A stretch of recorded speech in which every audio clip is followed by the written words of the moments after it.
Lord, Ikaw na ang bahala sa mga taong naninira ng ibang tao. Panginoon, maraming salamat sa lahat ng inyong ibinigay at mga bagay na inyo pang ibibigay sa akin.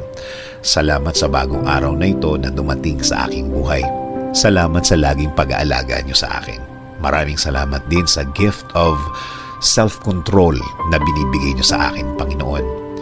Sa panahon ng aking buhay na ito, marami po ang mga taong naninira sa akin. Wala po akong ginawa sa kanila para gawin nila sa akin ito, Lord. Wala akong natatandaan na nagawang mali sa mga taong ito. Pero araw-araw kong hinaharap ang kanilang mga ginagawang kwento tungkol sa akin. Mga paninira na parang ayaw tumigil. Habang tumatakbo ang mga araw, nalalaman ko ang mga ginagawa nila sa akin, Lord.